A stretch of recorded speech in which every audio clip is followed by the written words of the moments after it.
Guys, welcome back to my channel. So आज है हमारा day 4 of conversation practice course. जैसे कि आप जानते हैं हमने अभी तक मैंने 3 वीडियोस अपलोड कर दिए हैं कन्वर्सेशन प्रैक्टिस के लिए, और ये सारे वीडियोस अलग अलग सिचुएशंस को बिलोंग करते हैं। तो आज का हमारा टॉपिक है आस्किंग लोकेशन। किसी से भी हम किसी के लोकेशन के बारे में किस तरीके से पूछ सकते हैं। लोकेशन का मतलब कोई जगह लोग, और इससे भी अच्छा स्पेसिफाई कर दूं, वो कहाँ से आते हैं, वो किस जगह को बिलोंग करते हैं, वो कहाँ रहते हैं, हम ये सब किस इंसान से कैसे पूछ सकते हैं। तो आज का हमारा टॉपिक यही है, आस्किंग लोकेशन। तो चलिए शुरू करते हैं।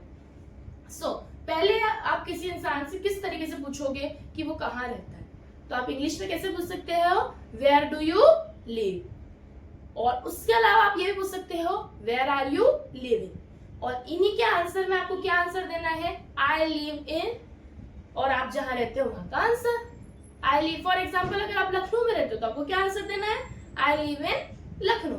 और सिमिलरली आप उसके बारे में और आप ऐसा भी बोल सकते हो, I am living in Indira Nagar. Next एक और क्वेश्चन इसी तरीके से आप किस तरीके से पूछ सकते हो, वेयर इज योर रेसिडेंस। ठीक है, और इसके आंसर में आप क्या बोल सकते हो, I am residing in Bandra. अगर आप बांद्रा में रहते हो तो बांद्रा, और अगर कहीं और रेसिडेंस है आपका तो आप वहां का बता सकते हो। ऐसे ही एक और क्वेश्चन आप किस तरीके से पूछ सकते हो, वेयर आर यू फ्रॉम, आप कहां से हो। और इसको भी अच्छा इवॉल्व करके आप किससे बोल सकते हो, where do you come from. और इससे अच्छे से कैसे बोल सकते हो, where is your home town, और where is your native place.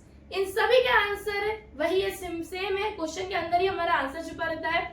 I am from, और जो जगह से आप हो वहां पे बोल सकते हो, for example Kanpur, I am from Kanpur. Similarly एक और क्वेश्चन का आंसर है, आई केम फ्रॉम कानपुर। अगर आप कानपुर से हैं, मैं एग्जाम्पल के लिए कानपुर ले रही हूँ, उस जगह पे आप अपना लोकेशन का नाम ऐड कर सकते हैं। और इसी की जगह आप ऐसा बोल सकते हैं, my native town in Kanpur, और अच्छे से बोल सकते हैं, My hometown is in Kanpur, और I belong to कानपुर।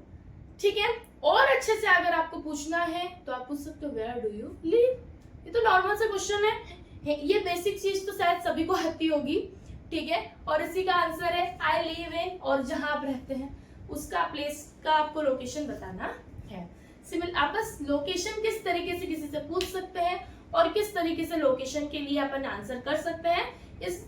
अगर आप ये सारे प्रोसेस, किसी भी आपको कभी लोकेशन पूछना है या आपसे किसी ने इंग्लिश में लोकेशन पूछी है तो उसका आंसर कैसे देना है, ये सारे सेंटेंसेस मैंने आपको बताए हैं। प्लीज आप इन्हीं सेंटेंसेस का यूज करिए अपनी कन्वर्सेशन में, ताकि आपका कन्वर्सेशन और बेटर बने।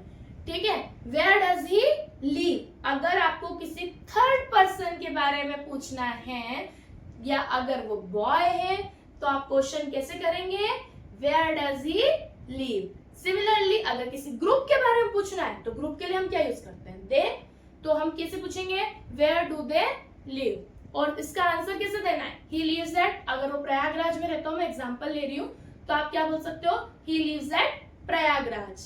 ठीक है, तो आज के लिए बस इतना ही। जो सेंटेंसेस, जो क्वेश्चंस और सेंटेंस मैंने आपको बताए हैं, प्लीज आपके कन्वर्सेशन में यूज करें, ताकि आपकी इंग्लिश और अच्छे से इंप्रूव हो पाए। ठीक है, टिल देन बाय बाय, और प्लीज मेरे चैनल को सब्सक्राइब कीजिए, कोई क्वेरीज हो तो कमेंट कीजिए, और प्लीज लाइक कीजिए।